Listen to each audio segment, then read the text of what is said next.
हाय मेरे प्यारे बच्चों, जैसे कि आप लोग देख पा रहे हैं कि यहाँ पर कुछ महत्वपूर्ण प्रश्न के आंसर दिए गए हैं जो आपके हर साल बोर्ड में पूछता है।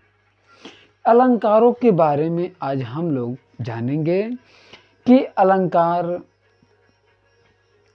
में उपमा अलंकार, रूपक अलंकार, उत्प्रेक्षा अलंकार,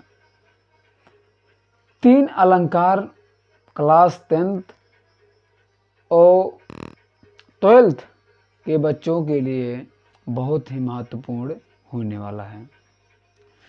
चलिए हम एक एक करके यहाँ पर 3 अलंकार के बारे में समझेंगे। और यहाँ पर देखिए, उपमा अलंकार क्या होता है, किसे कहते हैं, इसका उदाहरण क्या है। चलिए देखते हैं। उपमा अलंकार जब किसी व्यक्ति या वस्तु की तुलना किसी दूसरे व्यक्ति या वस्तु से उसके रूप, रंग, गुण या धर्म के आधार पर की जाती है तो वहाँ उपमा अलंकार होता है। उदाहरण में दिया गया हरिपद कोमल कमल से। यहाँ पर बताया जा रहा है कि जो व्यक्ति है या वस्तु की तुलना किसी दूसरे व्यक्ति या वस्तु से रूप, रंग, गुण या धर्म के आधार पर की जाए, वहाँ क्या होता है, उपमा अलंकार।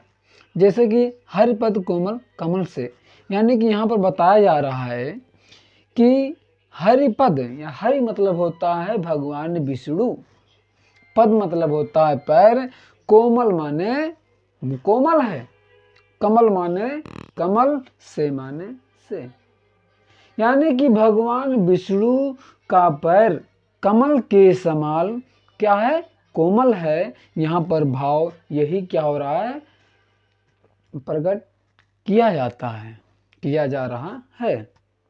अब जैसे कि यहाँ पर देखिए, रूपक अलंकार क्या है, जहाँ उपमेय में उपमान का भेद रहित आरोप किया जाता है, वहाँ रूपक अलंकार होता है। यहाँ पर क्या हो रहा है, जहाँ रूपक अलंकार होता है, जहाँ उपमेय में उपमान की भेद रहित आरोप किया जाता है, वहाँ पर रूपक अलंकार होता है। जैसे या उदाहरण में कहा गया है, चरण कमल बंदो हरिराई। चरण हरिराई, जो श्री कृष्ण है उनका चरण क्या है, कमल की तरह है। अब देखिए यहाँ पर बताया जा रहा है उत्प्रेक्षा अलंकार, जहां पर उपमेय में उपमान की संभावना व्यक्त की जाए, वहां उत्प्रेक्षा अलंकार होता है। क्या होता है उत्प्रेक्षा अलंकार, जहां क्या होता है, देखिए उत्प्रेक्षा अलंकार जहां उपमेय में उपमान की संभावना की जाए। देखिए रूपक और उत्प्रेक्षा दोनों में अंतर क्या है, भेद रहित। रूपक में क्या होता है, भेद रहित आरोप किया जाता है, और जो उत्प्रेक्षा अलंकार होता है यहाँ पर क्या होता है, संभावना की जाती है। देखिए उत्प्रेक्षा अलंकार होता है जहां उपमेय में उपमान की संभावना की जाए, वहां पर क्या होता है, उत्प्रेक्षा अलंकार होता है। जैसे क्या है, जैसे देखिए उदाहरण में लिखा गया है, उस काल मारे क्रोध के तन कांपने उसका लगा, मानो हवा के वेग से सोता हुआ सागर जगा अलंकार।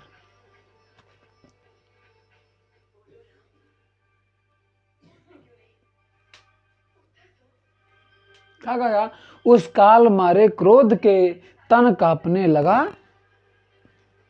उसका लगा। अब देखिए, अगर आपको उदाहरण ये समझ में अच्छे से नहीं आ पा रहा है कि, अब देखिए एक उदाहरण बहुत ही सरल है, आप लोग रफ और पेन लेकर इस उदाहरण को नोट कर सकते हैं, क्योंकि यहाँ पर देखिए जगह नहीं है, नहीं तो यहाँ पर हम क्या करते हैं, उत्प्रेक्षा अलंकार का जो उदाहरण बताने जा रहे हैं यहाँ पर लिख देते हैं। आप लोग रफ और पेन लेकर नोट करना शुरू करें। सोहत ओढ़े पीत पटु, सोहत ओढ़े पीत पटु श्याम सलोने गात। मनहु नीलमणि शैल पर आतप प्रियो प्रभात। एक उत्प्रेक्षा अलंकार का उदाहरण है। एक बार और रिपीट कर देते हैं। सोहत ओढ़े पीत पटु श्याम सलोने गात। मनहु नीलमणि शैल पर आतप प्रियो प्रभात। मुझे आशा है कि आप लोगों को उपमा रूपक उत्प्रेक्षा अलंकार बहुत ही अच्छे से समझ में आ गया होगा। जो भी बच्चे इस हमारे द्वारा बताए गए उपमा रूपक उत्प्रेक्षा अलंकार अभी तक नोट नहीं किए हैं, उन बच्चों से निवेदन है कि इसको स्क्रीनशॉट ले लें या तो इसको क्या करें, नोट कर लें, जिससे आपको कभी भी ना भूलें, आपको इसको अच्छे से याद कर लें। मुझे आशा कि आप लोग इसको स्क्रीनशॉट लेना हो तो आप ले सकते हैं, ले लीजिए। हमारा अगला प्रश्न रहेगा छंद।